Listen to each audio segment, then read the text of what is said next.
Bab 511. Pak Polisi, saya ingin bicara dengan Anda tentang ayah saya.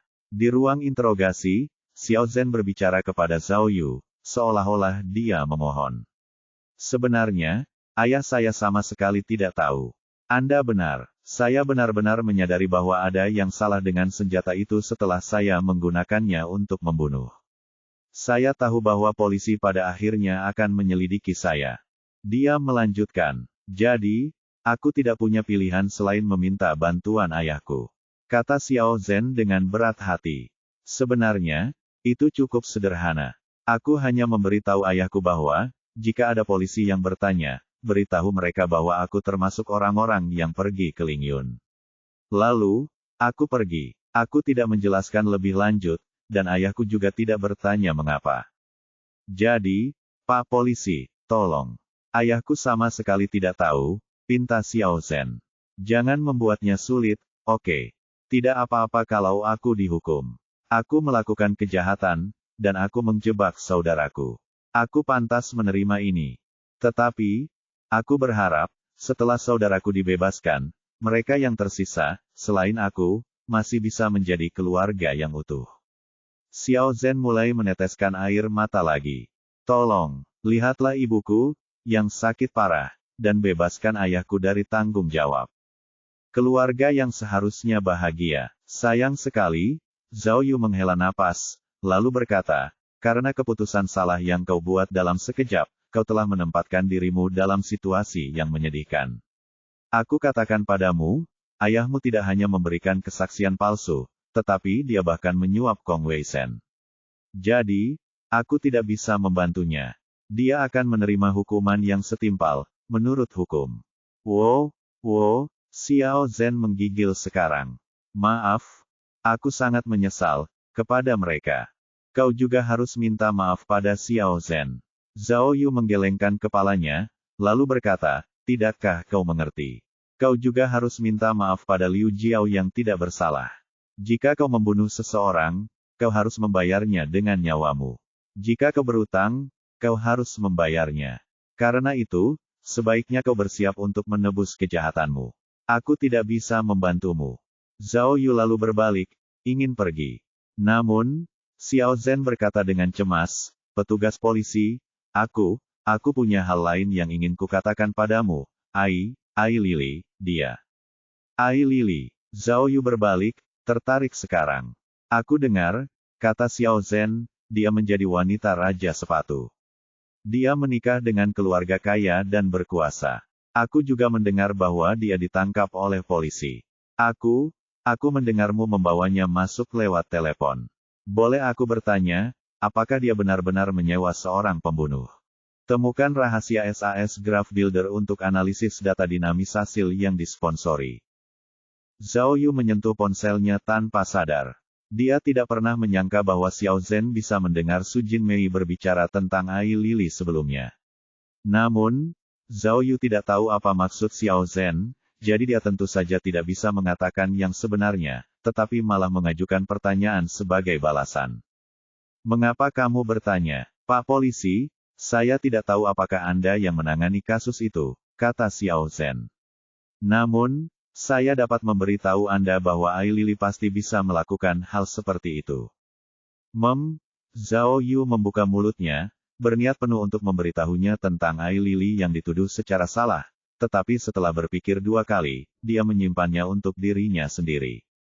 Percayalah, aku tidak mengatakan ini karena prasangka pribadi. Xiao Zhen sangat emosional. Aku tahu karakter Ai Lili. Wanita ini selalu menjadi tipe yang tidak akan berhenti untuk mendapatkan apa yang diinginkannya. Untuk mengontrak seorang pembunuh, itu adalah sesuatu yang hanya bisa dilakukannya. Kamu harus menyelidikinya, dan jangan tertipu olehnya. Zhao Yu menghela napas, lalu menasihati, Xiao Zhen, kamu sendiri yang dalam masalah. Kamu hanya perlu memikirkan masalahmu sendiri. Tidak dapat dipungkiri bahwa Ai Lili memegang peranan penting dalam kejadian yang menimpa keluargamu. Namun, dia hanya salah satu faktor. Jangan lupa bahwa kaulah yang melakukan pembunuhan itu. Ya, sampai batas tertentu, Anda juga bisa dianggap sebagai korban. Namun, Melakukan kejahatan adalah melakukan kejahatan. Apakah Anda mengerti apa yang saya katakan? Aku mengerti. Mendengar itu, Xiao Zhen akhirnya menundukkan kepalanya dengan tenang. Hingga Zhao Yu meninggalkan ruang interogasi lagi, yang tersisa hanyalah rekan-rekannya dari unit investigasi kasus utama Rongyang, karena Mao Wei telah pergi karena malu. Kemudian, Zhao Yu menyerahkan semua tugas tindak lanjut kepada rekan-rekannya, sebelum meninggalkan kantor polisi dan kembali ke rumahnya di Jalan Sun Feng. Dalam perjalanan, Zhao Yu mencoba menelepon Miao Ying beberapa kali lagi, tetapi teleponnya tetap tidak dapat dihubungi. Tepat saat Zhao Yu tiba di rumah, Su Jinmei menelepon lagi. Su Jinmei memberitahu Zhao Yu bahwa, setelah melakukan penyelidikan sepanjang malam, cabang Ruyang pada dasarnya telah mengetahui seluruh proses kasus jatuhnya kakak beradik Chen dari gedung. Orang bernama Chen Bingxian menggunakan token tersebut, di mana Le Chao, yang sakit parah, dan keluarganya miskin secara finansial, memintanya untuk membantu membunuh saudara perempuan Chen dan menjebak Ai Lili. Chen Bingxian kemudian menawarkan biaya pembunuhan sebesar 5 juta, memberinya uang muka 1 juta saat itu juga. Dia kemudian setuju untuk melakukan pembayaran sisanya setelah seluruh misi selesai. 2 juta yang ditempatkan di kartu bank istri Le Chao, juga telah ditanam secara internal oleh Chen Bingxian. Jadi, itu sama sekali tidak ada hubungannya dengan Ai Lili. Menurut pengakuan Chen Bingxian, satu-satunya hal yang tidak ia duga adalah kematian mendadak Le Chao. Menurut rencana awal, setelah Le Chao ditangkap, ia akan mengajukan tuduhan palsu terhadap Ai Lili di kantor polisi.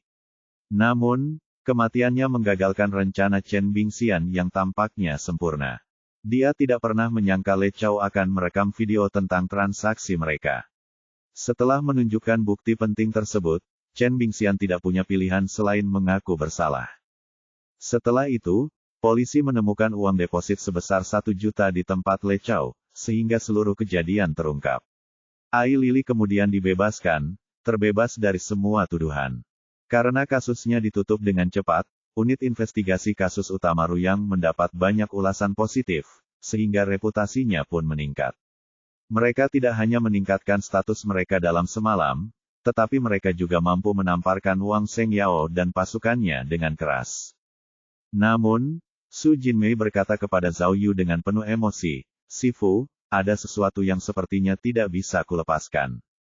Apakah menurutmu terlalu tidak manusiawi, fakta bahwa kita menggunakan catatan medis palsu untuk mengambil kesaksian istri Le Chao?" Sebenarnya, Zhao Yu telah melakukan tindakan tidak bermoral serupa berkali-kali, termasuk memperoleh kesaksian Kong Wei Shen dan menggunakan laporan pemeriksaan senjata untuk menipu Xiao Zhen. Semua itu diperoleh melalui tindakan yang tidak pantas. Dulu, Zhao Yu tidak pernah merasa ada yang tidak pantas dalam hal ini.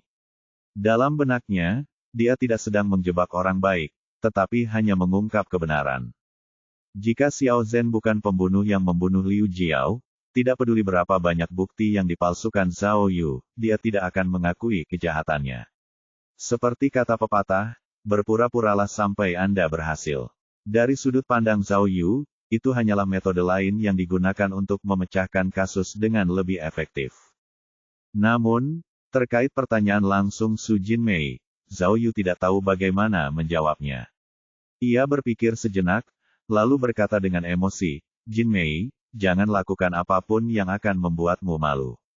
Menurutku, jika kita dapat mengungkap kebenaran dan mendapatkan keadilan bagi korban, itu seharusnya menjadi hal yang benar, bukan?" "Oh, sekarang saya mengerti. Sifu, Anda sungguh membuka mata saya. Saya sangat terbantu dengan ajaran Anda." Su Jinmei menjawab dengan sopan. "Komentar dan saran Anda selalu saya hargai." Kemudian, pasangan itu terus bertukar basa-basi sebelum menutup telepon. Zhao Yu merasa sangat tertarik pada murid yang baru saja diterimanya. Pada saat yang sama, ia merasa bangga dan puas karena disembah. Namun, ada sesuatu yang lupa ditanyakan Zhao Yu padanya. Gadis cantik bermata besar itu tadi mengatakan bahwa dia telah menemukan orang untuk membantunya. Apakah itu? Kepala Biro Hong dipanggil oleh Su Jinmei. Untuk membantu. Mungkinkah Su Jinmei ini juga punya urusan di balik layar? Dia bukan gadis biasa, kan? Bab 512. Sejak sistem ditingkatkan, setiap kali mengumumkan selesainya petualangan ajaib, itu tidak akan terlalu tiba-tiba seperti sebelumnya. Sebaliknya, seiring dengan kilatan antarmuka sistem, Zhao Yu sekarang dapat melihat hasil penyelesaiannya dengan jelas. Saat ini, ia melihat tingkat penyelesaian sebesar 140% di pojok kiri bawah, sementara ada angka 2 yang berkedip di bilah perangkat, yang terletak di pojok kanan bawah. Setelah membuka bilah perangkat, ia melihat ada 2 pesawat tak terlihat. Wow, Zhao Yu memuji dalam hatinya bahwa pesawat tak kasat mata itu benar-benar alat yang sangat istimewa. Jika bukan karena alat ini yang digunakan saat jatuh di tebing, hidupnya pasti sudah berakhir. Sistemnya sangat dermawan. Sistem ini melihat saya menghabiskan 1 perangkat, jadi sistem ini mengembalikan 2 perangkat. Saat itu sudah tengah malam, yang berarti Zhao Yu benar-benar bisa mendapatkan heksagram lainnya. Namun, dia benar-benar terlalu lelah. Mengingat kembali 2 hari terakhir, ada terlalu banyak petualangan ajaib, jauh lebih banyak dari apa yang bisa dia tangani. Tidak mungkin, aku harus istirahat dengan baik. Zhao Yu merasa bahwa ia harus menunggu hingga kondisinya membaik, mungkin keesokan harinya, untuk mendapatkan heksagram lainnya. Bagaimanapun, ia perlu istirahat yang cukup. Meskipun petualangan ajaib itu bagus, jika ada 1 setiap hari, bahkan manusia besi pun tidak akan mampu mengimbanginya. Seperti kata pepatah, seimbangkan antara bekerja dan beristirahat. Oleh karena itu, ia memutuskan bahwa otaknya tidak boleh tegang. Jadi, Zhao Yu mandi, lalu bersiap untuk tidur. Namun, dia telah mengalami terlalu banyak hal dalam 2 hari terakhir. Semua orang yang terlibat dalam kasusnya muncul dalam pikirannya, membuatnya gelisah. Dia khususnya tidak bisa melupakan Le Chao, yang sudah meninggal, dari pikirannya. Dia bertanya-tanya apakah ada faktor psikologis yang berperan, tetapi Zhao Yu merasa bahwa saat dia menutup matanya, dia dapat melihat dengan jelas cara Le Chao menatapnya, ketika dia berdiri di seberang jalan darinya. Tatapan yang diberikannya sulit dijelaskan. Tampaknya seperti ejekan yang meremehkan, tetapi juga tampak seperti ekspresi kebencian, atau bahkan mengucapkan selamat tinggal. Mengapa? Zhao Yu memijat pelipisnya. Dia tidak mengerti mengapa bayangan Le Chao tidak bisa disingkirkan begitu saja.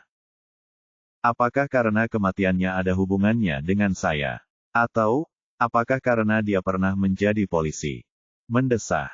Karena tidak bisa tidur, Zhao Yu merasa sedikit haus. Jadi dia bangun untuk menuang segelas air untuk dirinya sendiri.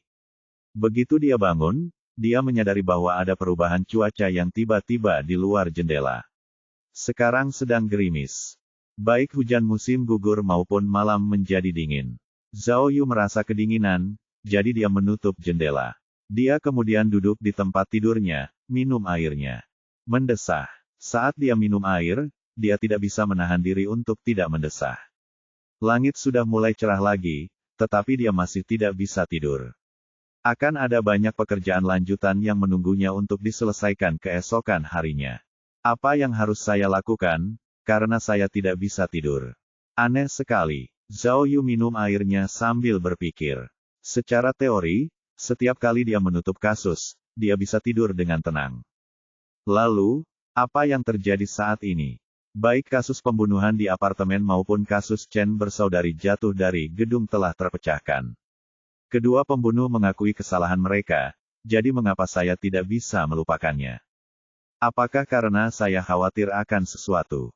Apakah itu, karena aku merasa telah mengabaikan sesuatu? Siapa yang aku abaikan? Xiao Zhen, Le Chao, atau itu, Ai Lili? Saat memikirkan Ai Lili, otak Zhao Yu mulai berdengung lagi. Meskipun Zhao Yu sangat yakin bahwa rasa bersalah itu sebagian besar adalah kesalahan Xiao Zhen, ada sesuatu tentang Ai Lili.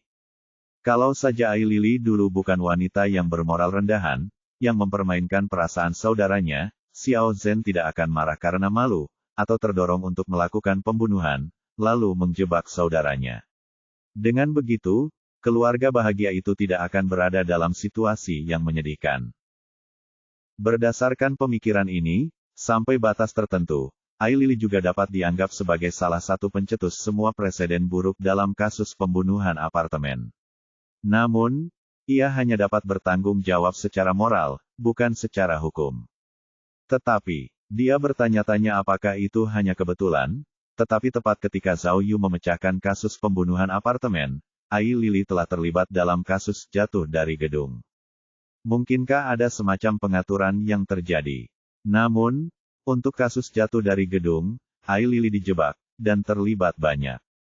Namun, bersama dengan bukti Le Chao dan pengakuan Chen Bingxian, dia telah melepaskan diri dari kasus tersebut. Wanita itu, wow, pikiran Zhao Yu berkecamuk. Ia memikirkan sebuah skenario. Suaminya yang kaya raya itu sedang dalam keadaan sangat tidak sadarkan diri, dan hidupnya terancam. Kemudian, kedua putrinya, yang merupakan pewaris, meninggal. Ai Lili kemudian menjadi pemimpin keluarga Chen, siap menerima seluruh warisan harta keluarga Chen Bingguang yang sangat besar. Selain itu, saudara iparnya, Chen Bingxuan, juga ditangkap. Dengan kata lain, Chen Bingxian telah mengundurkan diri dari jajaran direktur Bai Sili Group. Saham yang dimilikinya pun akan dipisahkan sesuai ketentuan.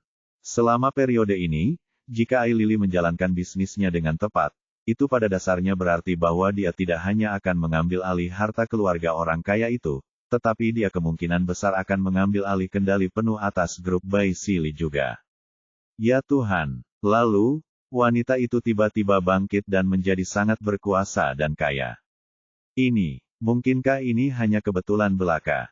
Jika demikian, bukankah itu lebih mengesankan daripada sistem mukjizat itu sendiri? Tapi, jika semuanya dimanipulasi, mungkinkah itu terjadi? Tiba-tiba, Zhao Yu teringat dengan apa yang dikatakan Xiao Zhen kepadanya. Dia berkata bahwa Ai Lili tidak akan berhenti untuk mendapatkan apa yang diinginkannya.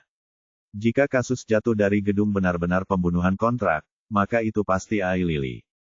Mungkinkah kejadian ini tidak sesederhana yang terlihat? Memikirkan hal-hal ini, Zhao Yu tidak bisa tidur.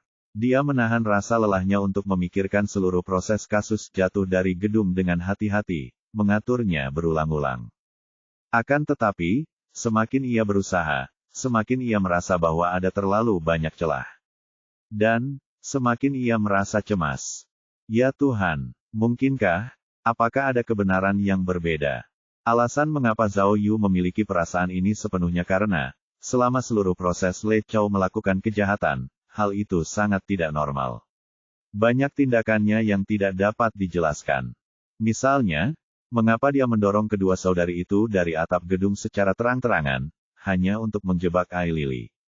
Dan, menurut kesepakatan antara dia dan Chen Bingxian, setelah Le Chao membunuh kedua saudari itu, dia bisa saja menunggu untuk ditangkap di pintu masuk rumah sakit gigi.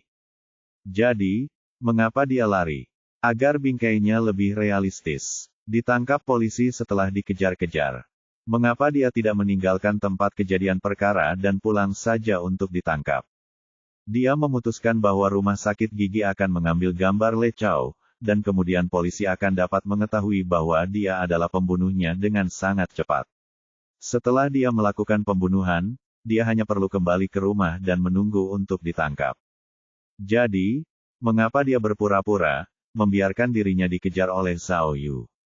Zhao Yu ingat dengan jelas bahwa, selama pengejaran, Le Chao memiliki banyak kesempatan untuk melarikan diri, tetapi dia tidak melakukannya.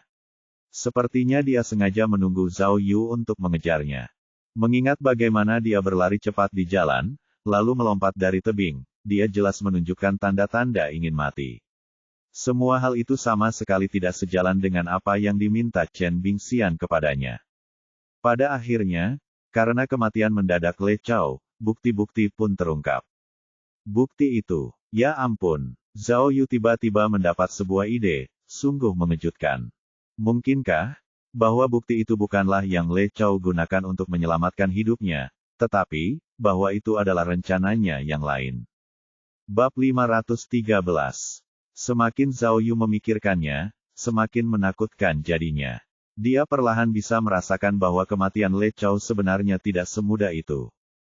Bukan hanya kematian Le Chao, tetapi bahkan seluruh kasus jatuh dari gedung tidak sesederhana yang terlihat pertama kali. Terkait kasus tersebut, mungkinkah ada kebenaran lain? Tapi, Chen Bingxian sudah mengaku bersalah. Itu berarti kejahatannya menyewa pembunuh sudah terbukti. Dia telah menyewa Le Chou untuk membunuh kedua saudari Chen. Ini adalah fakta yang tidak dapat disangkal.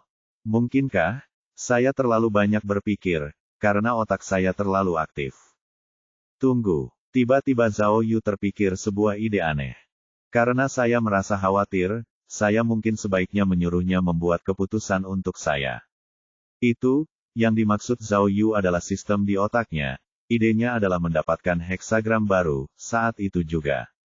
Jika tidak ada heksagram, gen, yang menunggu, maka itu berarti kasusnya benar-benar telah berakhir. Namun, jika ada heksagram, gen, dia harus menganggapnya serius. Mungkin, di balik kasus jatuh dari gedung, memang ada agenda tersembunyi. Baiklah, Zhao Yu segera mengaktifkan sistem untuk mendapatkan sebuah heksagram. Pada akhirnya, dua karakter Cina yang muncul membuat Zhao Yu ketakutan. Saat dia gemetar karena terkejut, cangkir airnya jatuh ke tanah. Dia melihat dua karakter tepat di tengah, Qian Kan. Astaga, tiba-tiba Zhao Yu menengadah ke langit dan mendesah berat. Bro System, bagaimana kau tega melakukan itu padaku? Apakah Anda mencoba mengolok-olok saya? Kalau kamu punya nyali, kamu bisa kasih aku heksagram, Qian Kun. Biarkan komet itu menabrak bumi, dan ya, kiamat akan datang, ya.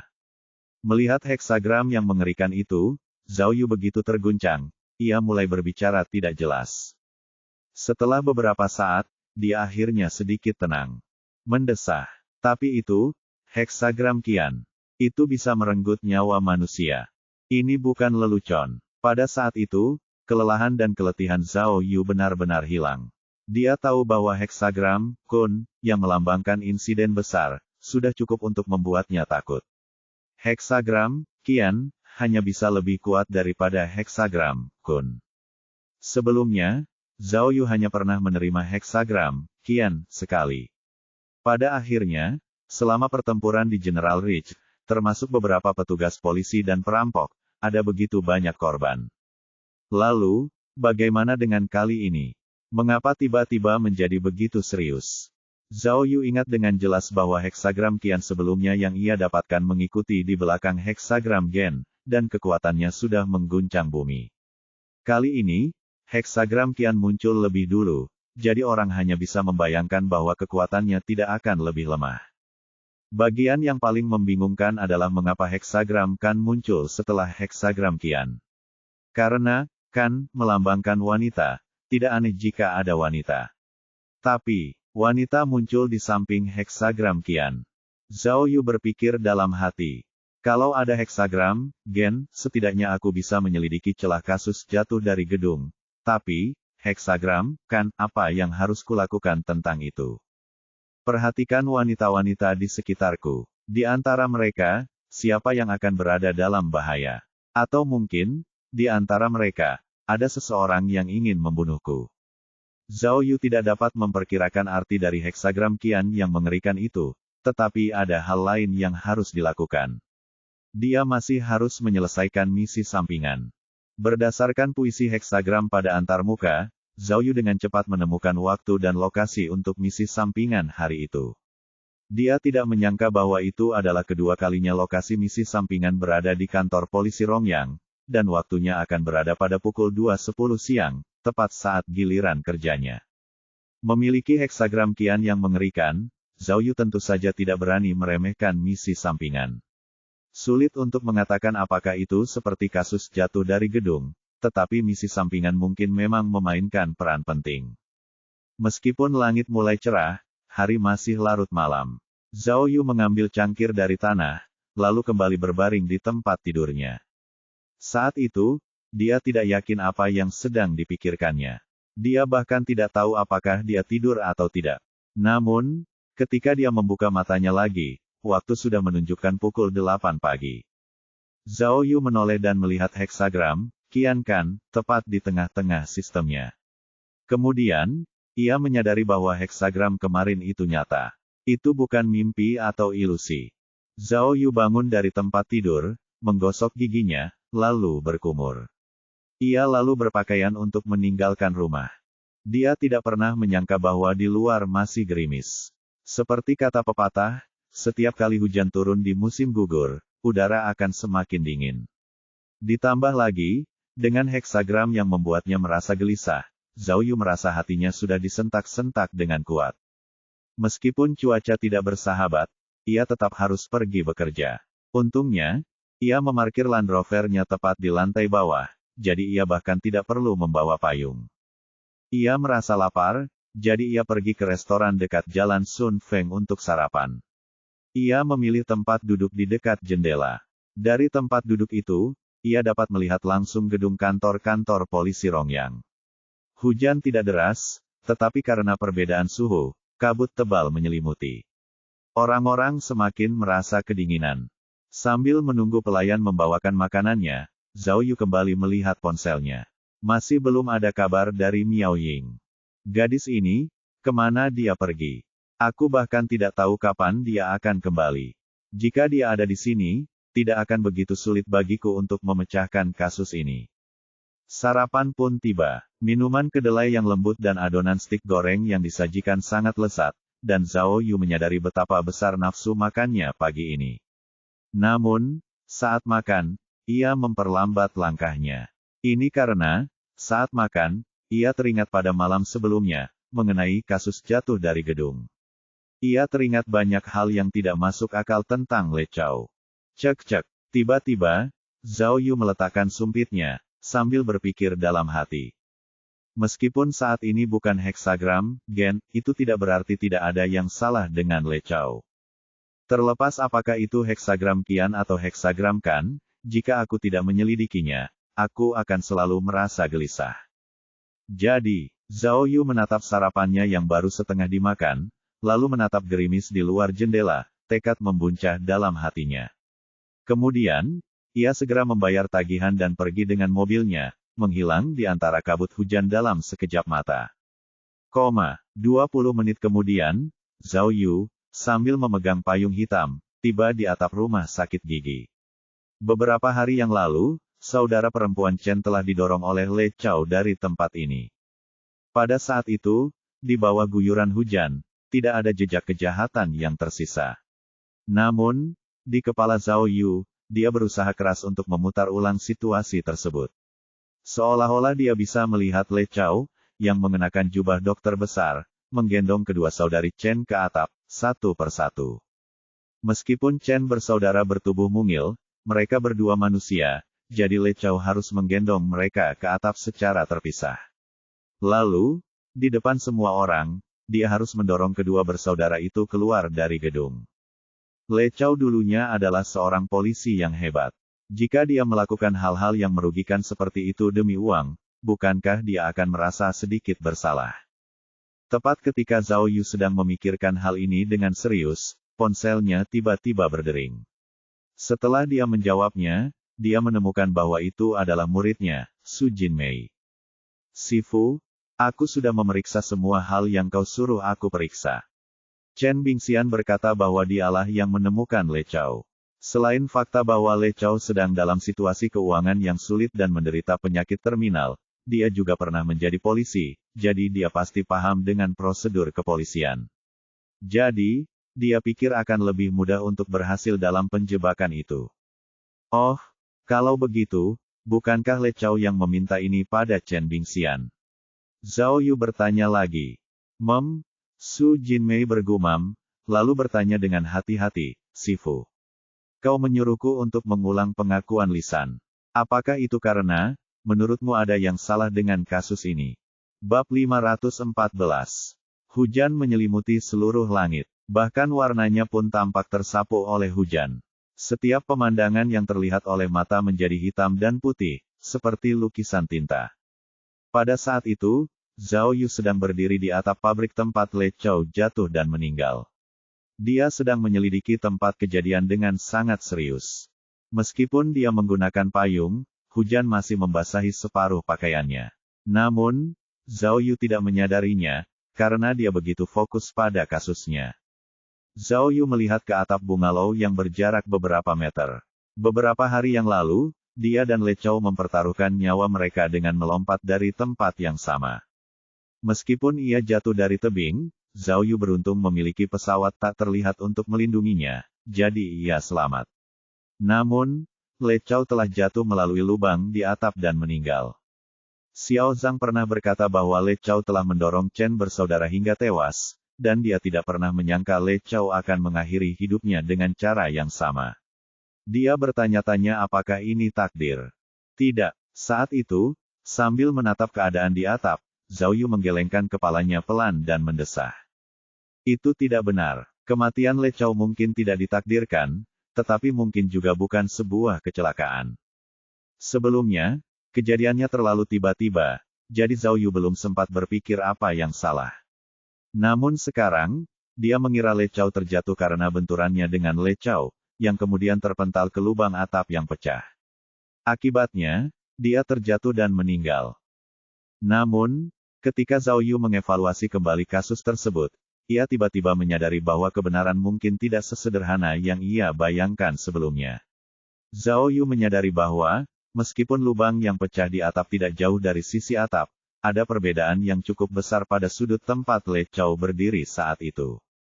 Kemudian, Le Chao membawa sepotong papan kayu, yang digunakannya untuk menghalangi Zhao Yu, saat Zhao Yu terbang melintasi tebing. Namun, lokasi tempat dia berdiri tidak sejajar dengan lubang yang pecah. Dengan kata lain, tidak peduli seberapa besar kekuatan Zhao Yu dalam tabrakan itu, mustahil baginya untuk menjatuhkan Le Chao ke lubang yang rusak. Dan, Zhao Yu juga ingat bahwa, ketika Le Chao jatuh hingga tewas, ia mendarat dengan posisi tengkurap. Jika ia meluncur melalui lubang yang rusak, ia seharusnya mendarat dengan posisi telentang. Ya Tuhan! Kemudian, Zhao Yu tidak bisa menahan diri untuk berpikir. Mungkinkah, Le Chao tidak terjatuh karenaku, tetapi dia malah bunuh diri? Tentu saja tidak mungkin, kan? Mengapa dia bunuh diri? Apakah karena saya jatuh dari tebing, dan dia mengira saya mati, jadi dia merasa bersalah? Itu tidak mungkin. Kalau dia bersalah, kenapa dia menghalangiku dengan menggunakan papan kayu? Mustahil. Pasti ada sesuatu yang salah dengan kematian Le Chao. Sifu, hei, kau benar-benar di sini. Tepat ketika Zhao Yu tengah merenungkan pertanyaan-pertanyaan ini, muridnya Su Jinmei muncul di atap dengan jas hujan kuningnya. Sialan, Zhao Yu mengumpat, lalu berlari mendekat. Kenapa kamu datang ke sini? Siapa yang menyuruhmu datang? Zhao Yu bertanya dengan gugup, sambil melihat sekeliling. Aku menemukanmu lewat GPS-ku. Aku di sini untuk belajar darimu. Su Jinmei menjawab dengan tegas. Kau tidak bisa begitu saja menerimaku sebagai murid, lalu tidak mengajariku apapun, kan? Ayo, kau benar-benar merepotkan. Ayo pergi, cepat pergi. Kemudian, Zhao Yu menariknya menuruni tangga. Kenapa? Su Jinmei tahu bahwa Zhao Yu gugup, tetapi dia tidak mengerti mengapa. Terlalu berbahaya di sini. Zhao Yu menghela napas dan berkata, tempat ini sangat tinggi, dan bangunannya sudah rusak. Cepat turun. Aku sudah selesai di sini. Sebenarnya, apa yang dikatakan Zhao Yu bukanlah omong kosong belaka. Pabrik itu memang sudah rusak karena bertahun-tahun tidak diperbaiki. Jadi, pabrik itu benar-benar tidak kokoh. Kedua, selain heksagram, kian, ada heksagram, kan, yang perlu dipertimbangkan, yang berhubungan dengan seorang wanita. Jadi, dia tidak yakin apa yang akan terjadi sebenarnya.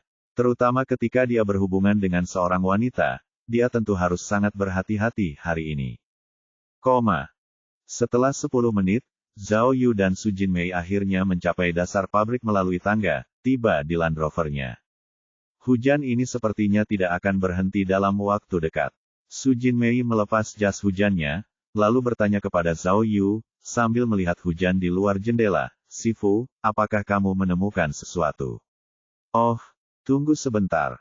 Gadis itu mengeluarkan sebungkus rokok cumwa dari sakunya, lalu memberikannya kepada Zhao Yu dengan kedua tangannya. Sifu, aku sengaja membeli ini untukmu. Freak, Zhao Yu cemberut dan berkata, kenapa kamu bawa ini? Aku tidak merokok.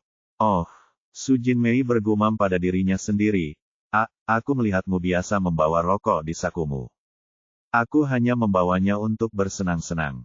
Urus saja urusanmu sendiri. Zhao Yu meludah, menyebabkan gadis kecil itu menarik tangannya dengan gugup.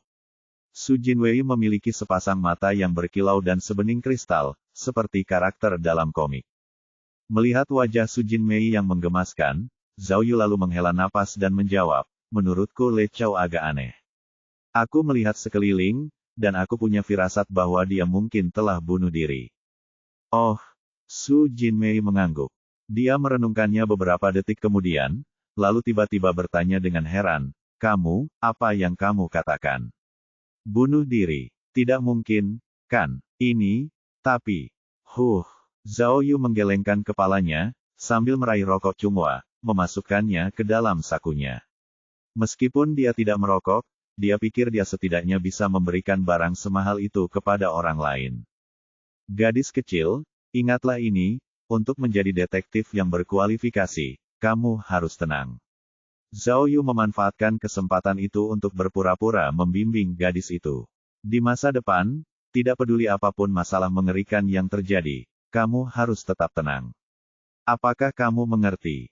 Oh, aku mengerti. Su Jinmei mengangguk dan berkata, Sifu, memangnya kenapa kalau Le Chao bunuh diri? Aku juga sedang memikirkan itu. Zhao Yu mengangkat alisnya ke arah gadis itu. Kau menyela pembicaraanku. Oh, maaf. Su Jinmei mengangguk ketakutan, terlihat sangat imut. Menurutku, jika Le Chao benar-benar bunuh diri, maka, dia kemungkinan besar bermaksud menjebak Chen Bingxian untuk itu juga. Kata Zhao Yu. Menurut rencana awal, Le Chao perlu ditangkap oleh polisi, lalu menunjuk Ai Lili secara langsung. Namun, jika dia bunuh diri dengan sengaja, meninggalkan bukti kesalahan Chen Bingxian, sehingga polisi dapat menemukan dalang dengan sangat cepat, maka, seperti yang kau katakan, bukankah ini terlalu kebetulan? Setelah kamu menganalisisnya seperti itu, sepertinya memang begitu. Su Jinmei merenung dengan serius sekarang. Apakah Le Chao dan Chen Bingxian pernah saling membenci sebelumnya? Cukup sampai-sampai dia sengaja ingin menjebaknya. Aku ingat Le Chao diberhentikan dari jabatannya, karena suatu kesalahan. Mungkinkah kesalahan itu ada hubungannya dengan Chen Bingxian? Tidak. Zhao Yu menggelengkan kepalanya dan menjawab, murid, kamu telah memikirkan hal ini dengan sangat sederhana. Melihat situasi Le Chao, tidak mungkin dia tidak melakukannya demi uang. Jadi, itu seharusnya tidak terkait dengan kebencian apapun. Coba bayangkan, sebagai pembunuh bayaran yang memiliki penyakit terminal, satu-satunya keinginan terbesarnya adalah membiarkan keluarganya menjalani kehidupan yang baik sebagai ganti kematiannya. Kalau begitu, aku tidak mengerti. Jawab Su Jinmei. Belum ada uang. Dari hasil ini, Le Chao adalah pecundang terbesar. Dia bahkan tidak mendapatkan uangnya, tetapi tetap saja kehilangan nyawanya. Mungkin, ada kemungkinan lain. Mata Zhao Yu berbinar-binar. Jika majikan Le Chao yang sebenarnya bukanlah Chen Bingxian, maka Le Chao tidak akan menjadi pecundang. Bab 515. Seru Su Jinmei, Sifu, apa yang kau bicarakan? Ada orang lain yang mempekerjakan Chen Bingxian. Siapa? Oh, gadis itu merenung, lalu berteriak, apakah itu, Ai Lili? Ini terlalu. Cek. Zhao Yu bahkan tidak menatapnya, karena dia cemberut. Apa yang baru saja kuajarkan padamu? Tenanglah. Apakah kamu mengerti? Aku hanya membuat hipotesis, tapi lihatlah betapa bersemangatnya kamu. Oh, ya.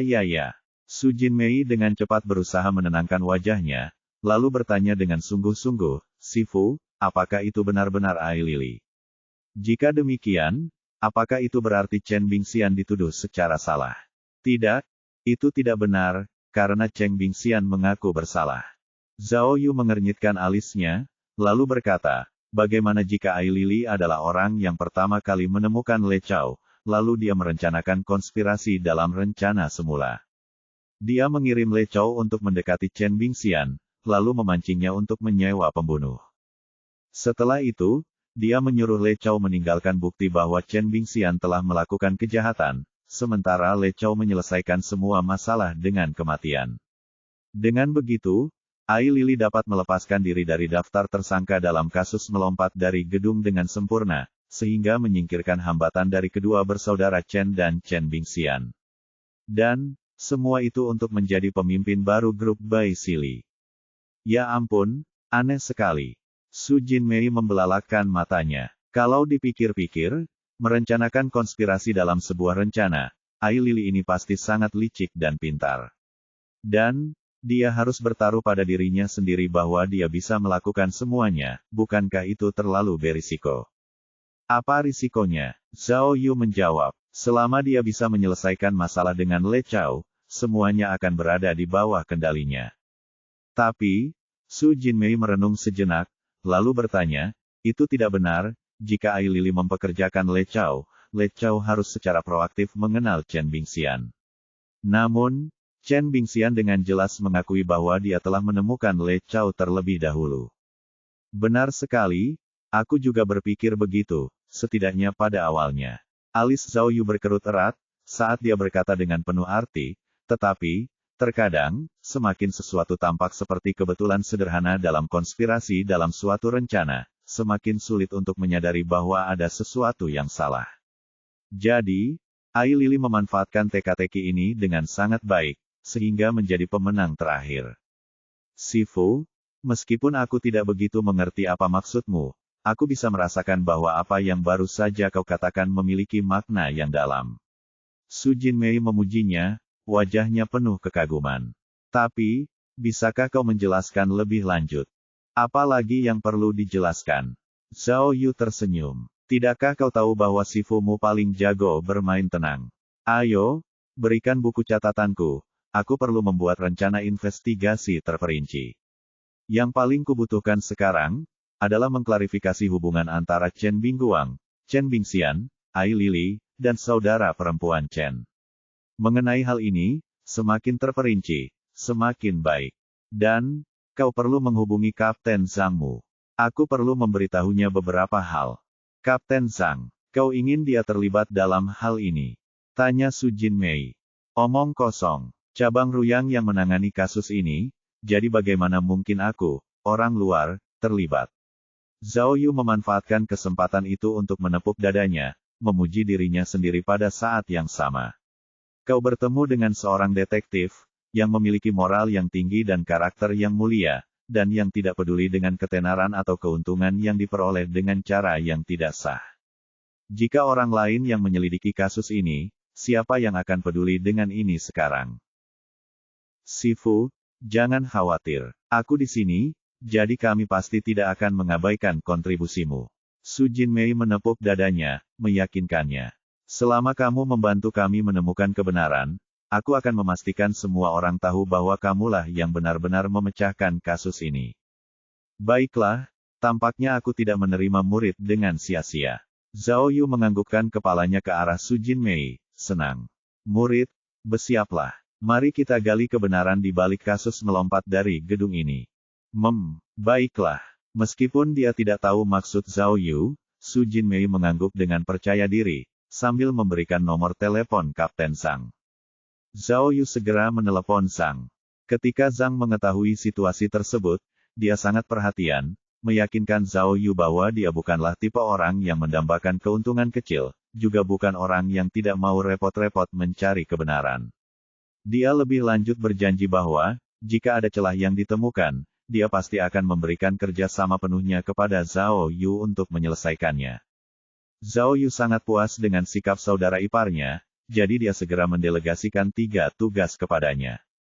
Pertama-tama, Zhang harus menyelidiki hubungan antar manusia di antara keluarga Chen. Bagian dari penyelidikannya termasuk mengklarifikasi semua catatan lama mereka. Kedua, dia harus menyelidiki alasan mengapa Chen Bingguang jatuh 3 bulan lalu.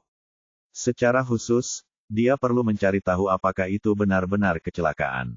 Ketiga, dia harus segera mengirim seseorang untuk memantau pergerakan Ai Lili, untuk memastikan mereka tidak akan melewatkan detail apapun.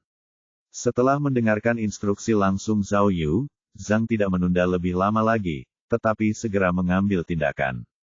Setelah menutup telepon, Su Jinmei tidak sabar untuk bertanya, apa yang harus kita lakukan selanjutnya?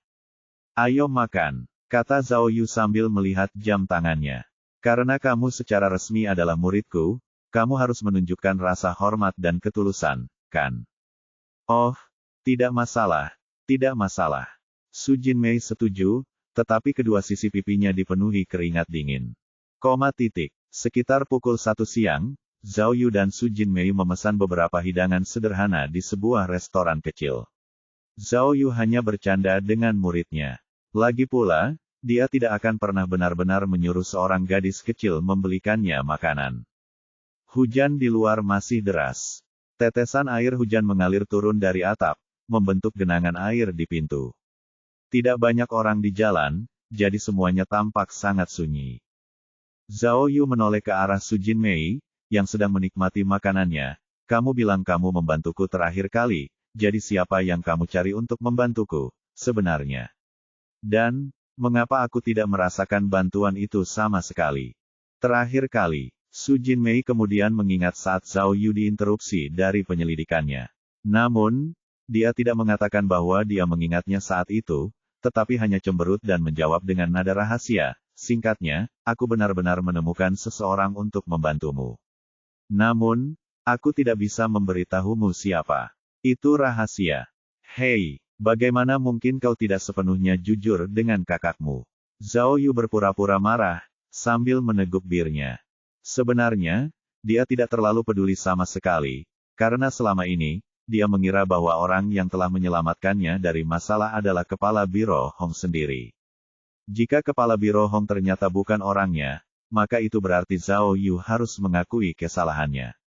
Dengan demikian, akan sangat sulit baginya untuk membantu Feng Kuo membalikkan keputusan itu. Hehe, Su Jinwei khawatir Zhao Yu sedang marah, jadi dia cepat-cepat membuat wajah lucu, lalu dengan main-main bangkit untuk menuangkan bir lagi untuk Zhao Yu. Mendesah, Zhao Yu menghela napas, meskipun cabang Ruyang adalah tempat yang kecil, tempat ini memiliki Feng Shui yang hebat, di mana masih banyak bakat yang dapat ditemukan. Misalnya, ada Miao Renfeng di masa lalu, dan sekarang, ada Su Jinmei. Hehe, Sifu, kata Su Jinmei, matanya berbinar, saya mendengar dari Kapten Zhang bahwa Sis Miao sangat terkenal di dalam Liga Polisi. Kata Su Jinmei dengan kagum. Atau, haruskah saya memanggilnya Xiniang? Kapten Zhang juga mengatakan bahwa kalian berdua. Dia tiba-tiba menyadari bahwa apa yang hendak dikatakannya kedengarannya tidak pantas, jadi dia segera menutup mulutnya. Kenapa kamu berhenti bicara? Zhao Yu mendongak malas. Kalau begitu, pasti ada yang salah dengan makanannya. Tidak, bukan itu. Tepat saat Su Jinmei panik, ponsel Zhao Yu berdering. Kapten Zhang menelepon. Kakak ipar, tugas yang kau delegasikan, kami sudah mengerjakannya. Zhang menyapa Zhao Yu dengan cara berbeda sekarang, melapor kepadanya dengan hormat, sejak Ai Lili meninggalkan penjara, untuk melindunginya dari siapapun yang mungkin ingin menyakitinya, kami telah mengawasinya. Dan, mengenai alasan mengapa Chen Bingguang jatuh koma, kami juga telah mengetahuinya. Zhang berkata cepat, itu bukan penyakit atau serangan mendadak, tidak seperti rumor yang membuat kami percaya, tetapi itu karena keracunan karbon monoksida. Apa? Keracunan karbon monoksida? Zhao Yu tiba-tiba merasakan tarikan pada sarafnya. Seorang pria kaya di industri sepatu, yang terkenal di dunia komersial, mengalami keracunan karbon monoksida. Mungkinkah komanya sebenarnya merupakan bagian dari konspirasi yang mengejutkan dalam sebuah skema? Bab 516. Kami telah menyelidiki secara menyeluruh, kata Zhang melalui telepon. Chen Bingguang berkencan dengan banyak wanita. 3 bulan lalu, dia mengenal seorang wanita simpanan baru, yang dia kencani di rumahnya. Kemudian, ketika dia sedang mandi, dia entah bagaimana keracunan gas. Dia koma sejak saat itu. Tetapi, saya pergi untuk berbicara dengan polisi setempat, yang berada di tempat kejadian. Mereka mengatakan bahwa keracunan gas tersebut kemungkinan besar merupakan kecelakaan. Kemudian, mereka mengatakan bahwa wanita simpanan itu juga meninggal. Rupanya, Semua tindakan penyelamatan tidak berhasil, jadi dia meninggal di rumah sakit pada hari yang sama. Selain itu, karena itu merupakan berita yang sangat memalukan, maka dinyatakan bahwa itu merupakan hasil dari serangan mendadak.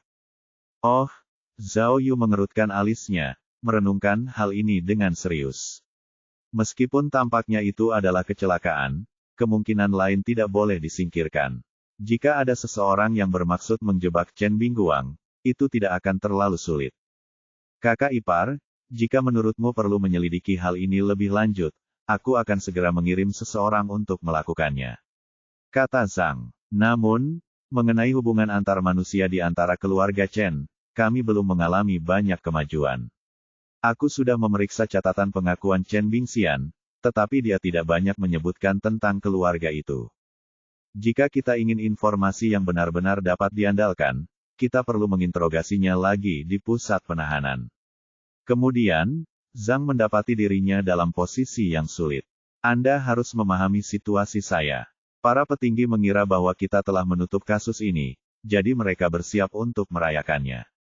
Jika saya menginterogasi tersangka dengan cara yang jelas, itu akan tampak sedikit, ya. Anda mengerti apa yang saya coba katakan, bukan? Ya, kalau begitu kau tidak perlu melakukannya. Zhao Yu berkata dengan lugas. Aku tidak ingin membuat masalah. Lagi pula, itu mungkin akan membuat musuh waspada, yang sama sekali tidak akan menguntungkan penyelidikan kita. Jadi, lupakan saja ini untuk saat ini. Aku punya caraku sendiri untuk mengatasinya. Kau hanya perlu membantuku mengawasi Ai Lili. Baiklah.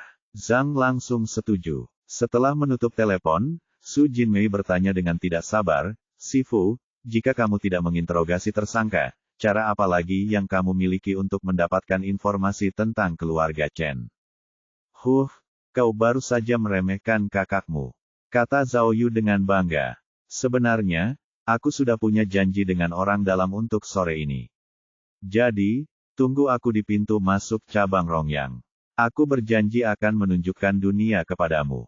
Orang dalam, siapa? Su Jinmei terkejut. Sore hari, lalu, apa yang akan kamu lakukan sekarang, sampai saat itu? Zhao Yu melihat jam tangannya, lalu berkata, aku harus kembali ke kantor polisi. Cepat makan. Oh, Su Jinmei kembali mengambil sumpitnya, tetapi tidak berminat untuk makan. Zhao Yu melihat ini, jadi dia pergi membayar tagihan di kasir. Kemudian, pintu restoran tiba-tiba terbuka, memperlihatkan seorang pengantar barang, yang baru saja masuk dengan jas hujannya. Bos, pengiriman ekspres Anda. Tukang antar meletakkan bungkusan besar di meja depan. Wah, profesional banget. Istri bos itu menggelengkan kepala dan berkata, hujannya deras banget, jadi, gimana kalau paketmu dikirim agak telat? Anak muda, kamu sudah makan. Kenapa tidak makan sesuatu di sini? Kamu gratis, kami yang traktir. Hehe, si pengantar meletakkan bungkusan itu dan tersenyum jujur, terima kasih. Tapi, saya sudah makan. Saya juga harus meneruskan bungkusan-bungkusan ini, kalau tidak saya tidak akan bisa menghabiskan semuanya. Saya tidak punya pilihan lain, bahkan jika hujan. Saya akan pergi sekarang. Lalu, tukang kirim barang itu berbalik untuk pergi. Hei, Zhao Yu tiba-tiba teringat sesuatu, jadi dia tidak bisa menahan diri untuk tidak berseru.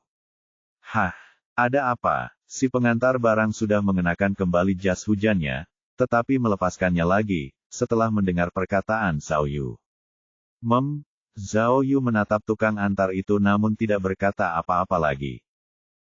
Si pengantar barang menunggu beberapa detik dengan bingung. Kemudian, ketika dia melihat Zhao Yu tidak menanggapi, dia berbalik dan pergi. Sifu, kamu baik-baik saja. Su Jinmei melihat bahwa Zhao Yu tampak agak aneh, jadi dia segera bertanya. Kemudian, Zhao Yu tiba-tiba menghentakkan kakinya dan berteriak, sial. Aku hampir lupa satu hal. Sifu, ada apa? Zhao Yu begitu bersemangat, ia mulai membuat banyak gerakan. Murid, apakah kau ingat bagaimana Le Chao memberitahu istrinya bahwa bukti kejahatannya disembunyikan di ruang bawah tanah? Nah, apakah itu dikirim ke sana melalui pengiriman kilat? Sifu, Su Jinmei mengernyitkan alisnya dan menggoda, bukankah kamu baru saja mengomeliku agar tetap tenang selama penyelidikan? Oh, sialan. Zhao Yu tidak menyangka Su Jinmei akan mengkritik kekurangannya saat itu. Dia menjawab dengan serius, pikirkanlah. Mengapa Le Chao menggunakan pengiriman kilat untuk mengirim informasi kepada istrinya? Kenapa? Pikir Su Jinmei. Mungkin, agar tidak menarik perhatian. Tidak, kata Zhao Yu dengan emosi. Itu karena dia tidak ingin istrinya terlibat. Dengan kata lain, istrinya, Xin Xiaoru, sama sekali tidak tahu tentang Le Chao, atau rencana pembunuhan demi uang.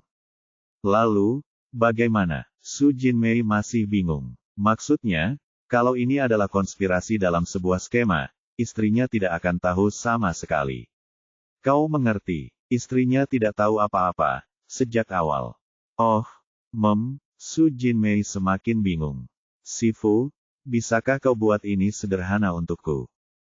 Jangan konyol. Dengarkan aku baik-baik. Zhao Yu berkata dengan tergesa-gesa. Kamu cepat kembali ke kantor polisi sekarang, jadi kamu bisa membantuku menyelidiki sesuatu yang sangat penting. Apa yang begitu penting? Tanya Su Jinmei. Aku ingin kau memeriksa paket-paket yang belum dikirim ke rumah Le Chao. Kata Zhao Yu. Bukan hanya rumah Le Chao, tetapi juga yang belum dikirim ke rumah Ibu Xin Xiaoru, dan sekolah anak-anaknya. Singkatnya, semua alamat yang bisa digunakan keluarganya untuk menerima paket atau surat. Cari tahu semuanya. Jangan biarkan satu pun lolos.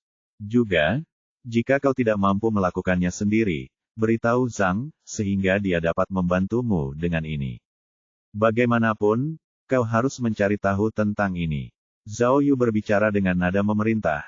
Apakah kau masih tidak mengerti? Meskipun Le Chao telah meninggal, aku menduga bahwa dia belum mengirimkan semua pesan pentingnya. Jadi, kita harus menemukannya. Mengerti? Sifu, Su Jinmei masih memiliki banyak pertanyaan, tetapi Zhao Yu telah membayar tagihan dan pergi. Sekitar pukul 2 siang, Zhao Yu tiba di cabang Rongyang.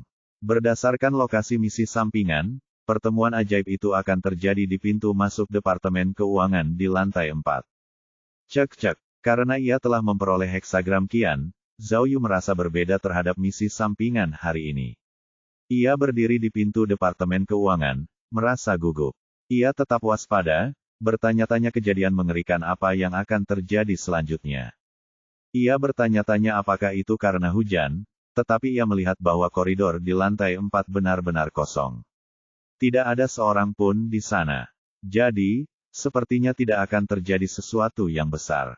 Zhao Yu menunggu beberapa menit, yang terasa jauh lebih lama dari itu.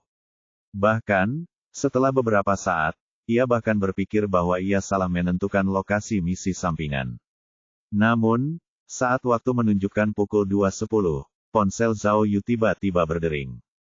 Ah, pahlawan, kumohon tetaplah di mimpiku yang indah.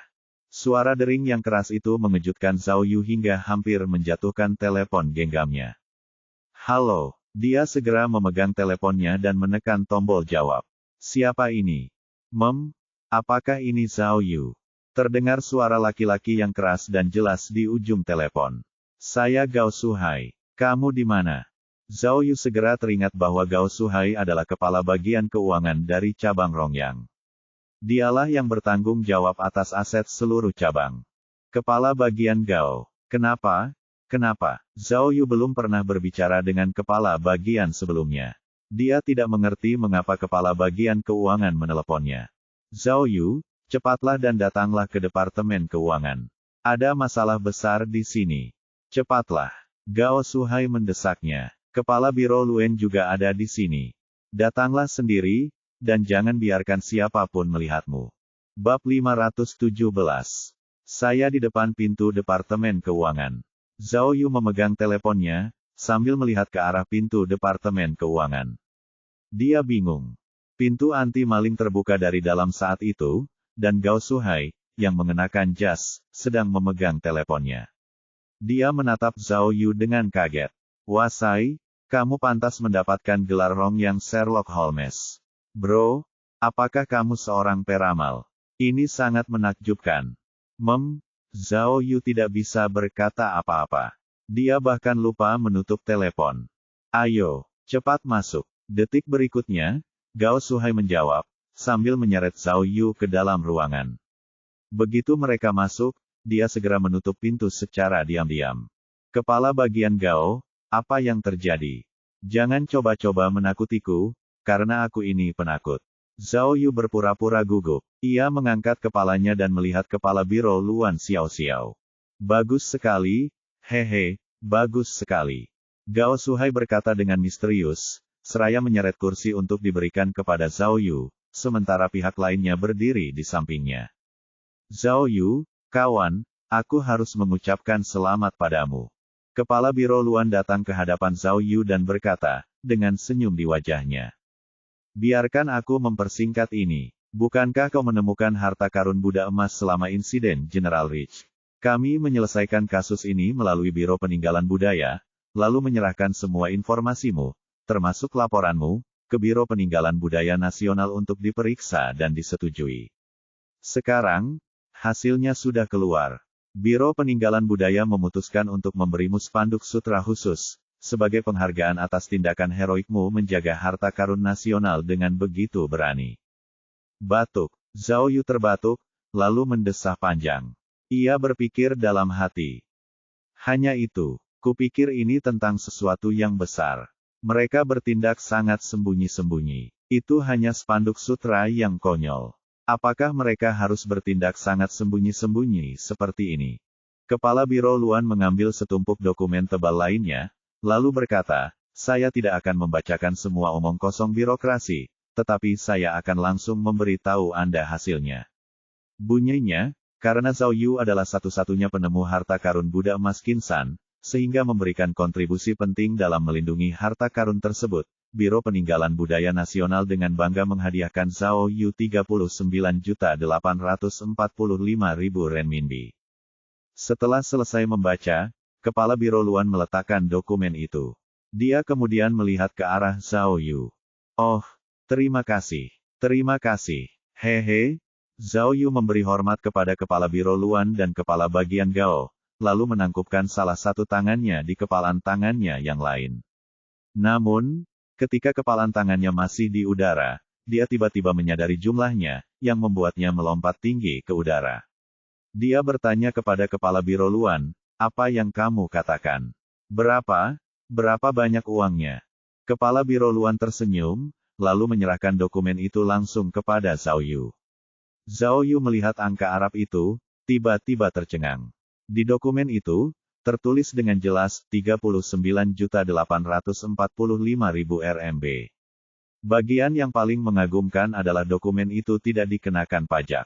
Astaga, ini mimpi, bukan?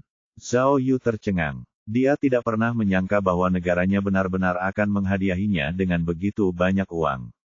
Tanpa diduga, dia baru saja mendapatkan hampir 40 juta, sebagai hadiah. Bagaimana ini bisa dijelaskan? Uangnya banyak sekali. Bagaimana saya harus membelanjakannya? Pada saat itu, Zhao Yu telah kehilangan semua rasionalitasnya. Zhao Yu, kawan, kau pantas menerima ini. Kata Kepala Biro Luan dengan gembira. Kau melindungi harta nasional dengan nyawamu dan menjaga hukum. Kau benar-benar pantas menerima penghargaan ini. Oh, dan ini hanyalah penghargaan dari negara untukmu. Sektor kepolisian kita juga tidak akan mengabaikan kontribusimu. Aku rasa akan ada banyak medali dan hadiah uang tunai yang akan diberikan kepadamu.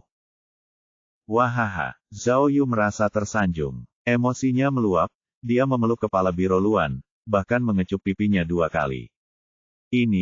Gao Shuhai dengan cepat menutupi wajahnya, sementara Kepala Biro Luan tersipu malu. Bro, tidak apa-apa, kamu boleh senang. Tapi, begitu Zhao Yu hampir selesai menarik kegirangan, Gao Shuhai mulai mengingatkannya dengan sungguh-sungguh, tapi, karena hadiah setinggi langit itu sangat langka, para petinggi memutuskan bahwa itu harus ditangani secara rahasia, tidak boleh disebarluaskan ke publik. Jadi, sebelum kamu menerima hadiahmu, kamu harus menandatangani dokumen untuk memastikan kerahasiaan. Sebenarnya, ini juga untuk kebaikanmu sendiri.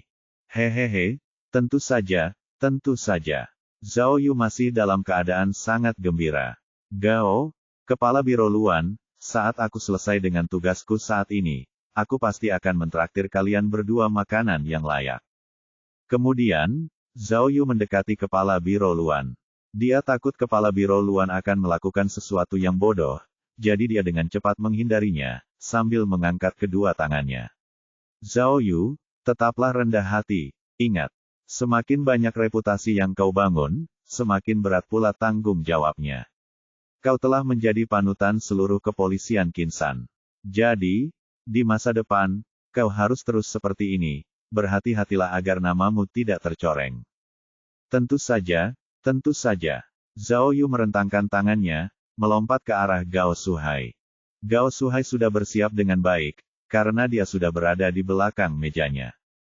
Tanda tanya. Dia kemudian berkata, juga, Zhao, tidak mungkin kamu bisa menerima hadiah setelah kamu menandatangani surat-surat hari ini. Untuk jumlah yang begitu besar, cabang kami tidak memiliki hak untuk mengambilnya. Setelah kamu menandatangani, kamu harus membawa catatan dari Kepala Biro Luan, kemudian minta Kepala Biro Hong di kantor polisi kota untuk menandatanganinya. Kemudian, kamu harus melapor ke Departemen Keuangan Kota. Kepala Biro Luan sudah berbicara dengan semua orang. Mengenai hadiah yang besar, para petinggi akan merahasiakannya. Bagus sekali.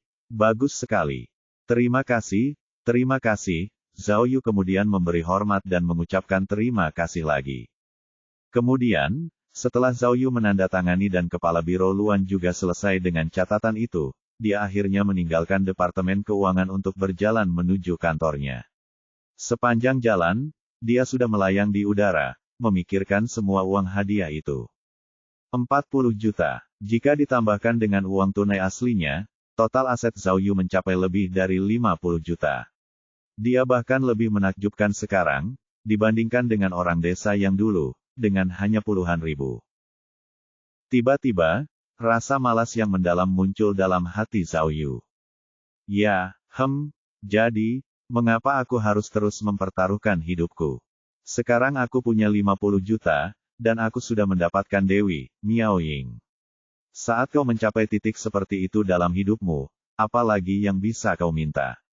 Aku seharusnya menikmati hidupku yang menakjubkan, tidak menghabiskan begitu banyak waktu dan tenaga untuk menyelidiki kebenaran kasus melompat dari gedung.